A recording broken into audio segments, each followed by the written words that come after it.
नमस्कार मैत्रिणींनो, अर्चनाज रेसिपी मराठी या यूट्यूब चॅनलवरती तुम्हा सर्वांचे खूप स्वागत. आज आपण पाहणार आहोत महाराष्ट्रातील प्रत्येक घरामध्ये बनवली जाणारी पारंपरिक रेसिपी धोंडे. आपण पुरणाचे धोंडे बनवणार आहोत. तर पुरणाचे धोंडे बनवण्यासाठी सगळ्यात अगोदर मी 1 किलो हरभऱ्याची डाळ व्यवस्थित 3 ते 4 वेळा मी ही डाळ धुवून घेत आहे. डाळ धुवून घेतल्यानंतर कुकरच्या डब्यामध्ये थोडंसं तेल आणि हळद टाकून कुकरच्या 7 ते 8 शिट्ट्या करून घ्यायच्या आहेत. आपल्याला 7 ते 8 शिट्ट्यांमध्ये डाळ व्यवस्थित एकदम मऊ शिजली जाते. इथे पाहू शकता तुम्ही, डाळ एकदम व्यवस्थित शिजलेली आहे. डाळ अशा प्रकारे मऊ शिजल्यामुळे आपल्याला पुरण करताना किंवा वाटताना काहीच त्रास होत नाही. डाळ अशी मऊसूत शिजल्यामुळे पुरण करताना डाळ कडक होत नाही. त्यानंतर आपण 1 किलो डाळीसाठी 1 किलो गूळ घेतलेला आहे. गूळ तुमच्या आवडीनुसार तुम्ही कमी जास्त करू शकता. पण मी 1 किलो डाळीसाठी 1 किलो गूळ घेतला आहे, म्हणजे त्याप्रमाणे ते गोड व्यवस्थित होतं. आता आपल्याला इथं पुरण करून घ्यायचं आहे. व्यवस्थित सर्व गूळ हा पूर्णपणे वितळला पाहिजे आणि एकजीव झाला पाहिजे डाळीमध्ये. तुम्हाला 15 ते 20 मिनटं असं मंद आचेवरती ते परतून घ्यावं लागेल. गूळ टाकल्यानंतर डाळीला पाणी सुटतं, त्यामुळे ते व्यवस्थित आटेपर्यंत तुम्हाला छानपैकी ती परतून घ्यायची आहे 15 ते 20 मिनटं. डाळ परतत आल्यानंतर त्याच्यामधले पाणी कमी होत आल्यानंतर त्याच्यामध्ये आपल्याला थोडंसं जायफळ, 7 ते 8 धने आणि त्याच्यामध्ये साखर टाकून आपल्याला ते मिक्सरवरती व्यवस्थित बारीक करून घ्यायचं आहे. बारीक केलेली ती पूड आपल्याला पुरणामध्ये टाकून आता व्यवस्थित ते एकत्र करून घ्यायचं आहे.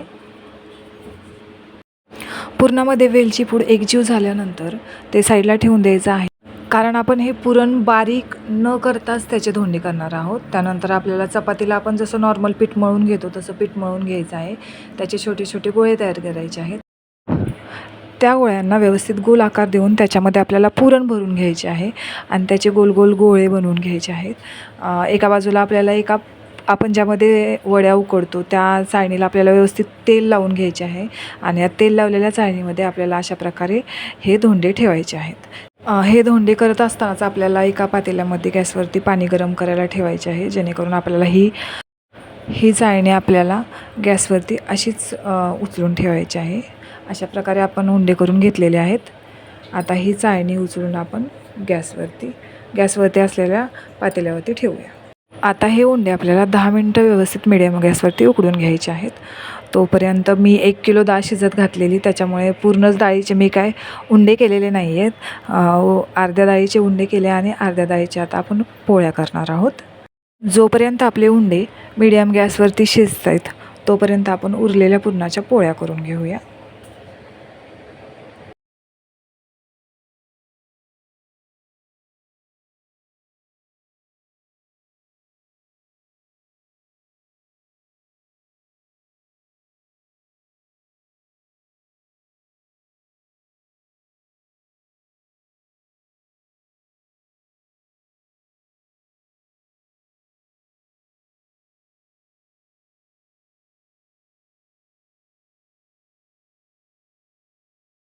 दहा मिनिट झालेली आहेत आणि आता आपले उंडे व्यवस्थित उकडले गेलेले आहेत. ते काही प्रमाणात थंडसुद्धा झालेले आहेत. ते आता आपण उघडून पाहूया. ते पूर्णपणे थंड झाल्यानंतर व्यवस्थित निघतात. जरा गरम असताना काढले तर ते फुटण्याची शक्यता असते, त्याच्यामुळे जरा थंड झाल्यानंतर ते काढा. गरम गरम असताना ते काढू नका. रेसिपी आवडल्यास चॅनलला लाईक, शेअर आणि सबस्क्राईब नक्की करा आणि व्हिडिओ पाहिल्याबद्दल थँक्यू.